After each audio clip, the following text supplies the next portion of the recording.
MI6 was at the verge of collapse as list of its every active agent got in hand of Russian agency KGB. Though MI6 sent her as the last hope to protect the agency, but with a disclaimer not to trust anyone in Berlin on that particular day. Welcome back to Paramount Recapped. I don't have many subscribers, but your single comment is a ray of hope to motivate me. Меня в прицеле. The story kicks off in Berlin, just days before the Berlin Wall came down, marking the end of the Cold War. A KGB agent, Yuri Ton, killed an MI6 agent named James and took a list containing the names of undercover agents from various countries. To recover this list, MI6 sent in another agent, Lorraine Broughton, and her partner. Fast forward to November 9th, 1989, and the Berlin Wall was finally demolished after almost 28 years.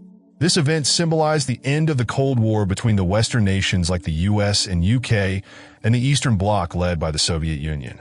Afterward, East and West Germany reunited, and eventually, the Soviet Union collapsed.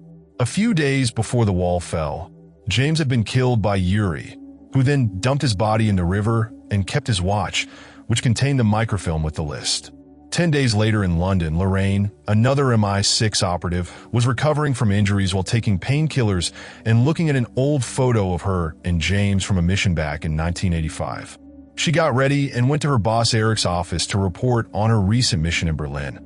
Also present was a senior CIA agent, Emmett, who Lorraine initially didn't want involved, but eventually had to cooperate with.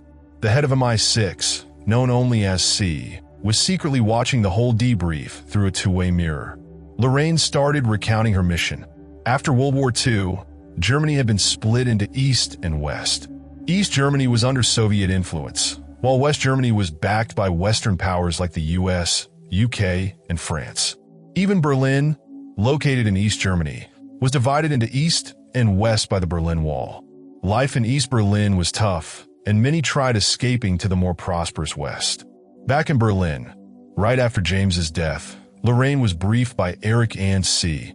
They told her Yuri killed James and stole the list, a document so important it could reignite the Cold War if it fell into the wrong hands. The list had been handed to James by an East German spy, Spyglass, who had promised to defect in exchange for safety for him and his family. MI6 planned to move Spyglass and his family to West Berlin. However, James's death threw the plan into chaos. The list was now in Yuri's possession, and spies from various countries were after him. Lorraine's job was to find Yuri, retrieve the list, and figure out whose satchel was a suspected double agent leaking MI6 secrets. When Lorraine arrived in Berlin under the alias Elizabeth, she was supposed to team up with MI6 man on the ground, David Percival. But things started off shaky. At the airport, she was picked up by two guys, Mark and John, claiming to be sent by Percival, but something felt off. Mark called her by her real name, even though her cover was supposed to be airtight. As they drove, Lorraine noticed a car tailing them.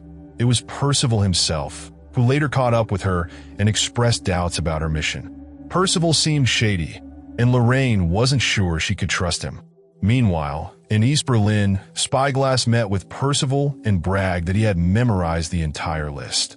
Percival was skeptical until Spyglass rattled off some details only someone with the list would know. But their meeting was cut short when East German police showed up. Percival, instead of helping Spyglass, used the chaos to sneak into West Berlin through the underground sewer system. As Lorraine settled into Berlin, the mission got more complicated. She found out that the KGB was also after Yuri, considering him a traitor for trying to sell the list for his own gain. Lorraine also had to deal with Delphine, a French spy who was shadowing her. Lorraine kept a close eye on Delphine while juggling her own mission. One night, Lorraine went to meet a watchmaker who could help her get across the Berlin Wall into East Berlin. The watchmaker promised to have what she needed the next day. Meanwhile, Lorraine was dealing with constant threats. She discovered Percival might be playing both sides, and when she found a photo of him and James, her suspicions grew. The next day, Lorraine crossed into East Berlin. Using coordinates given by the watchmaker, she headed to a location to gather intel. But KGB agents, led by a man named Bremovich, were onto her. They tried to capture her, but Lorraine managed to escape using her spy skills. She eventually met with a contact named Merkel, who filled her in on the situation. Apparently, Yuri had tried to sell the list, but was intercepted and killed by Percival, who now had the watch containing the microfilm. Percival, however, wasn't sharing this with anyone, raising more red flags about his loyalty. As Lorraine pieced everything together, tensions in East Berlin were reaching a boiling point. Protesters were on the brink of rebellion against the Soviet regime, and the entire city was a powder keg ready to explode. Lorraine showed up at the club to meet Deline, as planned. Things got tense fast when Lorraine spotted a hidden gun on Deline, grabbed it and aimed it at her. Cornered, Deline confessed she was a rookie French spy, only a year into the job. She'd figured out Lorraine's MI6 identity and knew about her mission to recover the list in Berlin. Deline admitted she was scared. This whole spy game was her first real mission, and with Berlin in chaos, the stakes felt impossibly high. Fast forwarding to the present, Lorraine shared the details of her Berlin mission with Eric and EMT. She admitted that Deline hadn't been all that helpful, though Deline did drop some hints about Peral's shady behavior. Lorraine had kept MI6 in the dark about her moves in Berlin, which didn't sit well with Eric. To get things back on track, Eric set up a meeting between Lorraine and EMT. EMT handed Lorraine his personal number and warned her that Satchel's cover had been blown. Meanwhile, Peral had already gone through the list from Tan's watch and figured out who Satchel was. Later that evening, Peral invited Lorraine out for drinks at a bar.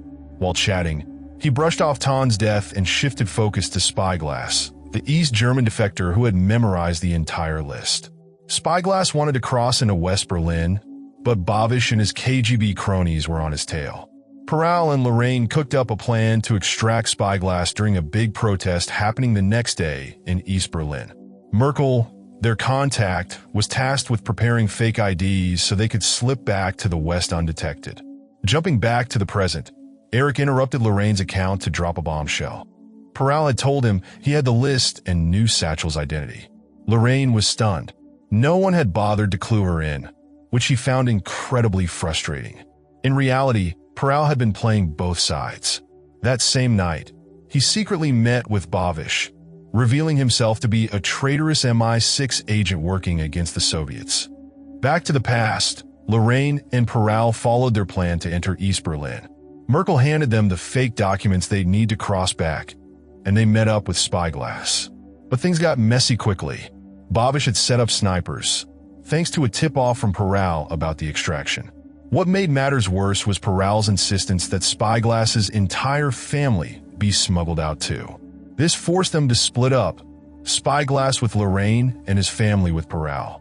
The protest, full of people holding black umbrellas, turned out to be a clever distraction orchestrated by Lorraine and Merkel. Peral was left in the dark about this plan. Using the chaos, Peral slipped Spyglass's family into a car. But then, in a shocking move, he shot Spyglass while pretending to help him escape. Lorraine, unaware of Peral's betrayal, dragged Spyglass into a nearby building to shield him from the sniper fire. Inside, Lorraine fought off a swarm of KGB agents, taking heavy injuries in the process. Despite her efforts, Spyglass's gunshot wound worsened. They fled in a stolen police car, but after a high-speed chase with KGB vehicles, the car ended up in a river. Spyglass drowned, but Lorraine barely survived, eventually stumbling into Merkel, who helped her back to safety. That same day, Merkel disguised himself as a diplomat and smuggled Lorraine back into West Berlin. Peral, meanwhile, pretended to be horrified by Spyglass's death, even though it had all gone according to his plan. EMT then ordered Peral to find Lorraine, suspecting she knew too much about the list. Peral followed orders, secretly planning to kill Lorraine to tie up loose ends. Lorraine began piecing everything together. She found a bug in her coat and realized Peral must have planted it during one of their earlier encounters. The betrayal was becoming clearer. On November 9th, 1989, as the Berlin Wall crumbled and Berliners celebrated their newfound freedom, Lorraine faced her own grim reality. Deline visited her at the hotel, and Lorraine warned her to leave Berlin, fearing Peral's wrath. But Deline, ever defiant, decided to confront Peral directly. Later that night, Lorraine discovered Deline's lifeless body.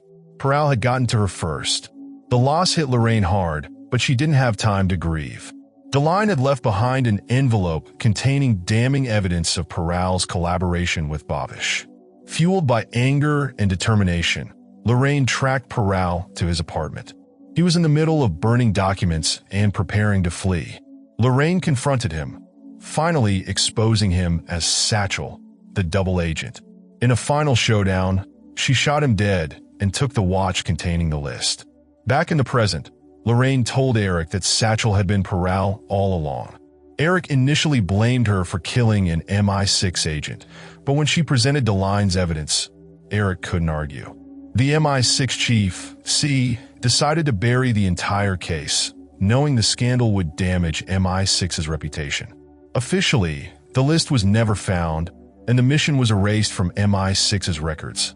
3 days later, Lorraine met with Babish in Paris. Surprisingly, he called her Satchel, revealing that Lorraine had secretly been working with the KGB the entire time. But Lorraine had one last trick up her sleeve.